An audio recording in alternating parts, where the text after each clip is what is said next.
अस्सलामुअलैकुम, आप देख रहे हैं बोल न्यूज़ और मैं हूं आपके साथ अनम जुल्फ़िकार और मैं हूं सनिया मलिक। हेडलाइंस आपने देख ली। बुलेटिन के आगाज में सबसे पहले आपको अफसोसनाक खबर देंगे। कराची में हैवी ट्रैफिक ने मजीद 2 अफराद की जानें ले ली। पोर्ट कासिम कॉलोनी गेट के करीब तेज रफ्तार ट्रक की टक्कर से चचा भतीजा जान बहक हो गए हैं। इस वक्त बोल न्यूज़ के नुमाइंदे खुरम गुलजार जिना अस्पताल में रिश्तेदार के हमरा मौजूद हैं। मजीद तफसीलात उनसे जान लेते हैं।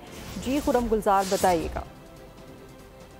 बिल्कुल, इनके करीब अब से कुछ देर कबल एक खौफनाक ट्रैफिक हादसा हुआ जिसमें मोटरसाइकिल सवार दोनों अफराद जहाँ बहक हो चुके हैं, जिनकी लाशों को जिना अस्पताल मुंतकिल कर दिया गया है। इस वक्त उनके अजीज़ हमारे साथ मौजूद हैं, इनसे बात करते हैं। दोनों ही मेरे रिश्ते में चाचा लगते हैं और आपस में दोनों चचा भतीजे थे। ये दोनों अपने काम के हिसाब से जा रहे थे। पोर्ट कासिम जो रोड है वहाँ से आ रहे थे। पोर्ट कासिम के फ्लाईओवर से नीचे उतरते ही पोर्ट कासिम कॉलोनी है, वहाँ पर आमने सामने टैंकर दोनों उन्होंने बीच में टैंकर ट्रैलर जिस टाइप होते हैं उन्होंने बीच में कुचल दिया इनको।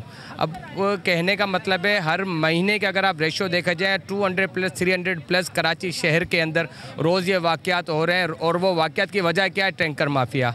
किसके पास जाएं? और कहने का बात है ये आज से 30 से 40 साल पुरानी गाड़ियाँ जिसका ना कोई मेंटेनेंस सर्टिफिकेट है ना वो गाड़ियाँ चल रही हैं, उसका कोई हिसाब किताब है।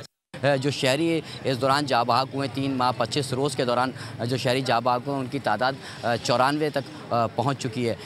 हैवी ट्रैफिक पर पाबंदी होने के बावजूद शहर के मुतअद्दिद इलाके ऐसे हैं जहां पर हैवी ट्रैफिक। अपडेट कर रहे थे, आपका बहुत शुक्रिया। और कराची में फायरिंग के मुख्तलिफ वाक़यात में 2 अफराद जाँ बहक हो गए हैं। फायरिंग के वाक़यात रशीदाबाद और डिफेंस में पेश आए। उधर सोहराबकोट में रेंजर्स ने मुकाबले के बाद रेंजर्स एहलकार के कत्ल में मुलव्वस मरकजी मुलजिम गिरफ्तार कर लिया है। कराची से रिपोर्ट करेंगे मोहम्मद काशान।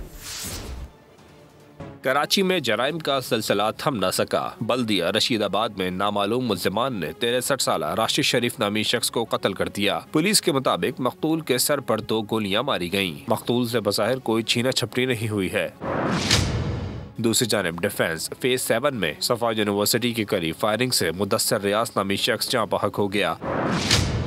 सिंध रेंजर्स और पुलिस इन्वेस्टिगेशन ब्रांच की सोहराबकोट में मुश्तरका कार्रवाई। रेंजर्स एहलकार सहीरुद्दीन का कातिल मुकाबले के बाद जख्मी हालत में गिरफ्तार, साथी फरार हो गया। कराची से कश्मीर तक अवाम पाक फौज के शाना बशाना। दुश्मन भारत को 2 टोक जवाब दे दिया। खबरदार कर दिया कि पाकिस्तान की जानिब से बढ़ने वाले हाथ तोड़ देंगे।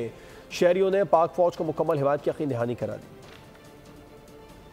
है तो ऑब्वियसली हम जो है अपने फ़ौज के साथ होंगे और जो आवाम का एक रिस्पांस होगा वो फुली जो है 100% अपनी जो है ना फ़ौज की तरफ होगा और हम सामने से बैक रिस्पांस भी करेंगे। हम अपनी पाक फ़ौज के साथ हमेशा शाना बशाना खड़े होंगे। आगे भी पीछे भी जितनी भी आवाम होगी हम सारे अपने पाक फ़ौज के साथ हैं। सिर्फ बलूचिस्तान ही नहीं, पूरा पाकिस्तान ही अपना पाक फ़ौज के साथ ही होगा। इंडिया ने पहले भी 1965 में 1971 में ये किया था कि हम दोपहर का खाना जो लाहौर में खाएंगे। आगे से फिर उनको ऐसा जवाब मिला था कि वो अपनी गाड़ियाँ और अपनी जीप छोड़ के, वो अपनी वर्दी छोड़ के भागे थे। आज भी इंशाल्लाह इसी तरह पूरी फ़ौज, पूरी पाकिस्तानी कौम जो हमारी पाक फ़ौज के साथ खड़ी है। ये इन चीज़ों से कुछ नहीं होता। भारत समझ ले के भाई ताश माजदा पानी बंद कर देंगे, हम ये बॉर्डर बंद कर देंगे, इन चीज़ों से कुछ भी नहीं होता। भारत को चाहिए, उनको पता है कि दोनों मुल्क जो सुपर पावर मुल्क है उनको पता अगर वो कोई हरकत करेगा हम मुँह तोड़ जवाब देंगे। कलभूषण का वो जो गुजार इनको याद है ना, तो इंशाल्लाह ये सोच भी नहीं कर सकता है, लेकिन ये लोग वैसा ही जो है ना वो आगे पीछे करता है। इंशाल्लाह हमारा इस तरह फौज है, पूरी दुनिया इससे डरता है। इंडिया क्या है हमारे पीछे? इंडिया वाले कह रहे हैं कि हम हमला करेंगे। हमले का क्या फ़ायदा? आके हमला करें ना, हम फौज के साथ खड़े हैं। अगर हिम्मत है उनमें तो आके सामना करें। हमने उन्हें पहले भी शिकस्त दी है और अब भी शिकस्त देंगे।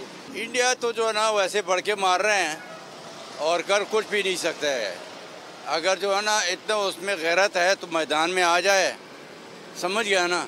हम कोई मरे हुए नहीं हैं, अभी तक जिंदा हैं। की सलामती के मामले पर फनकारों ने भी भारत को 2 टोक जवाब दे दिया। मारूफ गुलकार फ़ाखिर महमूद और अहमद जहांजेब कहते हैं कि सियासी इख्तलाफात के बावजूद मुल्क की सलामती के मामले पर हम सब एक हैं। इस पर किसी किस्म का समझौता नहीं किया जाएगा। उन्होंने पहलगाम वाक़े पर भारत का तमाशा करार दिया, जिसका मकसद बैनुल अक़वामी तवज्जो हासिल करना था। बीजेपी के जब खिलाफ कोई चीज़ ऐसी होती है या उनके वो लगता है ये अपनी टेररिज्म का एक्ट स्टार्ट कर देते हैं और ये पाकिस्तान को सबसे बड़ा जो है ना वो फ्लैग बना देते हैं, रेड फ्लैग। बॉम्ब लगा के पाकिस्तान को बर्बाद कर दूंगा, ये करके इंडिया को बर्बाद कर दूंगा। इन बातों से कुछ नहीं होने वाला। आपकी भी आर्मी मौजूद है, हमारी भी आर्मी मौजूद है, और अल्लाह ना करे कभी भी इन दोनों आर्मीज़ को आमने सामने लड़ने के लिए खड़ा होना पड़ जाए तो किसी भी मुल्क का फ़ायदा नहीं होता, ये याद रखिएगा। हम अपनी इस धरती के लिए मिनहसुल कौम हमारे तमाम इदारे, हम अपनी जान दे भी सकते हैं और इसकी तरफ मैली आंख से देखने वाले की जान ले भी सकते हैं। जो चाहे बोल देंगे और अटैक कर देंगे और हम खामोशी से देखते रहेंगे। आपको क्या लगता है कि हमने कोई चूड़ियां पहनी हुई हैं? नहीं भाई, अगर आप न्यूक्लियर पावर हो तो हम भी न्यूक्लियर पावर। हमारे अंदर सियासी इख्तलाफात हो सकते हैं, लेकिन जब मुल्क की बात होगी वहाँ हम पाकिस्तान आर्मी के साथ हैं, नेवी के साथ हैं, एयरफोर्स के साथ हैं। वज़ीर-ए-आज़म शहबाज शरीफ का मौलाना फजलुर रहमान से टेलीफोनिक रब्ता, कैनाल मामले पर फैसले से आगाह किया। वज़ीर-ए-आज़म शहबाज शरीफ का कहना था कि कोई भी मुतनाज़ काम नहीं करेंगे। मौलाना फजलुर रहमान ने हुकूमती फैसले की तारीफ की, सूबों के हुकूक का तहफ़्फ़ुज़ नागुज़ीर करार दिया। कहा नोटिफिकेशन के इजरा का गैर यकीनी का खात्मा नहीं होगा। वज़ीर-ए-आज़म बोले कैनाल मामले पर 2 मई को मुश्तरका मफादात कौंसिल का इजलास तलब कर लिया है।